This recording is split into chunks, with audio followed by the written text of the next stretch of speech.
This week on TGC News, Kimber has a new shark, Smith & Wesson has a bull pup.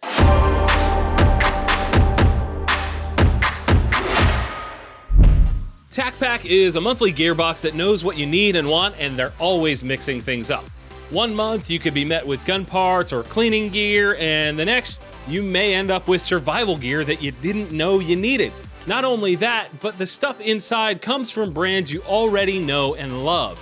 TacPack covers all the bases, and if you use our code TGCBAG over at TacPack.com, you'll get a free grab bag that ships separately when you place your first order. Welcome back to another episode of the Gun Collective News, the only gun news show that covers things you actually care about. My name is Jon Patton. We have a boatload of stuff to cover, so let's jump into some news, shall we? First up this week is a new one from Kimber that honestly looks pretty rad. It's called the R7 Mako, hence the shark, and it's meant to go toe-to-toe with guns like the Sig 365, Smith & Wesson Shield Plus, the Hellcat, and a multitude of other micro compacts on the market these days. Let's start with the basics that come on both of the two models. It's a striker-fired 9mm, shocker, with a 3.37-inch barrel. It comes with two mags. It fits right into the micro-compact category in terms of size. It's like about an inch wide. It's tiny. It fits in the hand. Blah, blah, blah. It's small. Arguably one of the best sizes to carry. In terms of more specific stuff, this gun has serrations on the slide, front and rear. It comes with an optic cut and what appears to be a fairly aggressive grip texture all over the frame. It's pretty much dripping in grip. Kimber, you can take that if you want. Beyond that, the mags are 11-round and a 13-round extended unit. Phrasing. Although Kimber's marketing would love to have you believe that these are actually 12 and 14-round mags. That's just not the case. So right on par with some of the best of the current crop of these guns in terms of capacity. There's also what Kimber calls the performance carry trigger, but without putting hands on it, it's hard to say if it's any good. They've got big shoes to fill to keep up with the others. That is for sure. It's listed as a 5 to 6.75 pound pull, which is heavy for this style of gun. So we'll see how it stacks up. We're just going to have to wait on more reviews to come out. The other thing that's important here is that they're offering two models off the bat, like I hinted at earlier. The OR and the OI, optics ready or optics installed. The optic that you can get is a Crimson Trace CTS 1500. I've never used it, so I have no idea if it's any good, but it retails separately somewhere in the neighborhood of $150. So that means it's probably okay at best. Overall, the thing looks fantastic if you ask me. I'm really enjoying the amount of options we have in this category. So another is never a bad thing. The big thing that people are going to ask here, though, is the price. What is the pricing? The OR version has an MSRP of $599, and the OI is listed at $799. It's kind of funny that you can buy the cheaper one and install the optic yourself for less. In terms of value, that's better than I expected from Kimber. I thought these were going to be pricey, like $600 and $800, maybe even more. But the Smith is $553, the Springfield is $599, Taurus is $392, the Ruger is $559, and the Sig is a bucket of thumbtacks. Thought I was going to miss that one, didn't you? All of those prices are for the comparable models. To me, that puts Kimber in a good position to prove itself. I want to hear from you guys here. Is this new Kimber worthy of going on your belt line, or would you rather go with the other options out there? Sound off below, and let's talk about it. Next up this week, a few more new things for you guys to chew on. First up, Adams Arms has a new pistol, and thankfully it's not an AR-15. Unthankfully, it takes Glock mags. Yeah. It's called the AA-19, and it's got a ton going on.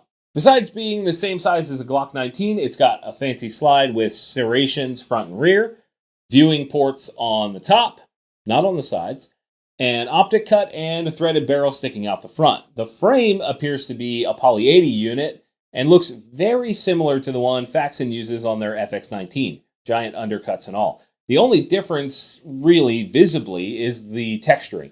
The trigger is a Tango Down Vickers Tactical unit, and the gun comes with two 15-round mags. Unsure what brand, probably Magpul. All in all, it's a fancy Glock clone like we've seen a bunch of other times over the last few years. With an MSRP of $9.99, almost $1,000, I'm really not sure how well it'll sell, although that is $50 cheaper than the Faxon. Also in new gun news, Smith & Wesson has a new shotgun. Yeah, a shotgun. I didn't expect that either. It's called the M&P 12, and it's a bullpup pump-action 12-gauge. The basics are fairly simple. 19-inch barrel, 7 rounds of 2 3/4-inch ammo per tube for a total of 14 rounds, and M&P grips on the front and rear. It looked like they chopped them off the pistols and just slapped them on there. It's got ambi controls. It has a unique loading assist button, a tactile loaded chamber indicator on the top. That's pretty slick. An action unlock that doesn't take 100 pounds of pressure to unlock. M-lock slots across the top if you want to mount stuff up there. A gigantic mag tube switching button. It's huge. Can't believe someone hasn't made that automatic yet, though. I mean, come on, just click, click. Can we put a spring in there or something? Figure it out. And the gun tapes rem chokes, so you can change those out if you want as well. The kicker here is the price.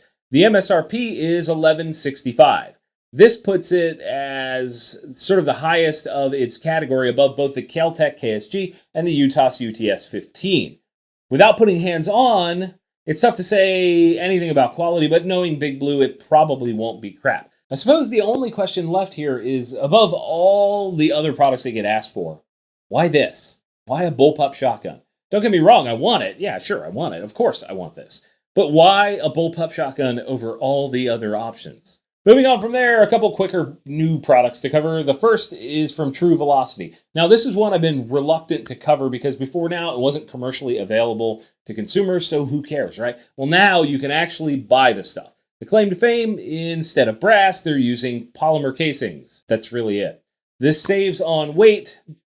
According to them, they say 30%, and supposedly retains accuracy and consistency. The ammo is loaded with a 168 grain Nosler Bowtail hollow point, which is nice. It's a good bullet. The price for this luxury ammo, though, $70 for a box of 20. That is $3.50 per round. Holy shit. If you want the collector's box with 22 rounds and a bunch of useless crap, it's $160. That's roughly $7.28 per round. Look, I don't give a shit how much weight you save or how fancy the technology for the case is. It's still a 308, and it's not worth $3.50 per round, let alone over $7. Joel from Precision Rifle Network has already tested this stuff, and here's what he said. I really was kind of hyping it at the start because I thought the technology was amazing, and I still do. I'm a little less hyped about it now that I see that, it's pretty much the same as any other factory ammo in my book, but it costs more. You can go watch his video, which is linked in the description, for the whole breakdown on his testing. That says it all for me. Moving on from there, Sig has released another new one from their Custom Works division. It's the P365 FCU, or Fire Control Unit.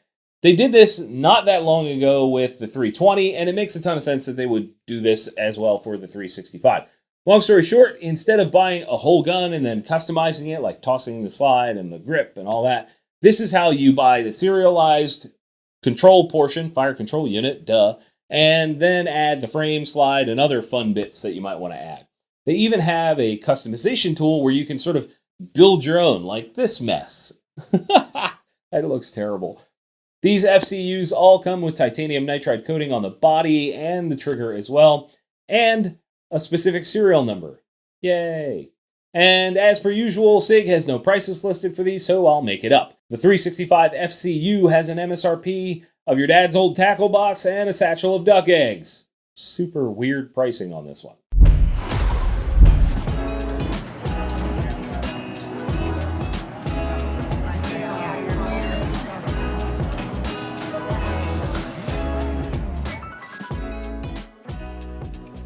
Yeah.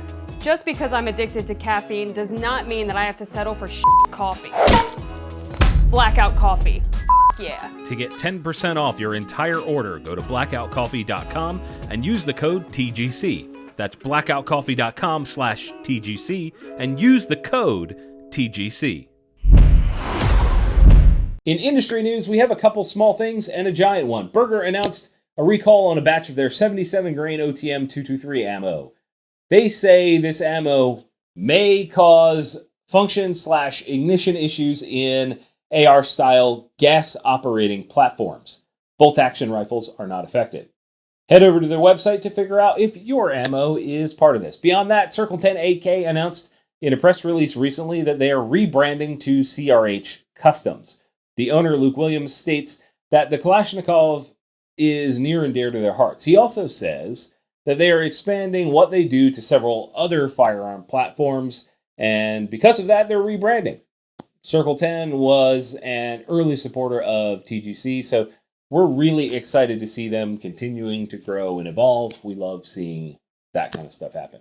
And now, the elephant in the room. The Biden administration has decided to impose sanctions on the Russian Federation yet again. The State Department website states that the new sanctions include restrictions on the permanent imports of certain Russian firearms. New and pending permit applications for the permanent importation of firearms and ammunition manufactured or located in Russia will be subject to a policy of denial. This basically means that a huge chunk of the ammo sold here in the U.S. will simply dry up. Now, this doesn't cover existing importing, so we could be okay for a while, and there are a bunch of folks saying that this won't truly affect the market for years because of stuff that's already coming in, but from where I'm sitting, this is another way to squeeze American gun owners. Regardless of whether it actually affects things, it affects things in people's mind. It puts fear in their hearts. Pricing will go up and supply will probably not be able to keep up. I mean, that's just the way it's going to go. We were starting to see a little bit of a turn back to normal, and then this happened. Fervent watchers will remember when I said a while back that the ammo situation here in the U.S. could go on for years. This is an example of how this gets extended. It's tough to say exactly how this is going to play out without knowing what current importers are doing, but it's probably not great. That's really about it. And instead of friendly fire this week, I'm going to share a bit of annoying news with you. Our Facebook group, TGC Nation, with nearly 8,000 of you guys, got nuked. Yeah, got zucked. The most recent thing that seemed to push this over the edge was a post that I approved that later got removed for violating Facebook terms. Yes, something I didn't know would violate the terms got the group shut down. Not only that, but they wouldn't even show me the post that caused the issue because it violated terms. I can't even go, oh, what did I do wrong? Let me learn from this. Can't do that. They won't show it to me. Super annoying. Anyway, great, good, fantastic. There is another group that you can join now called Gundamentalists. Yeah, there's a link to that in the description, so you should probably go do that. And that's it for this week's show, guys. If you enjoyed the episode, hit the like button and probably get subscribed if you think we earned it. Of course, if you guys want to hit the secret affiliate links in the description, that would be rad. If you want to see a promo-free version, go over to floatplane.com and check us out on there. And of course, as always, thank you all for watching. We'll see you soon.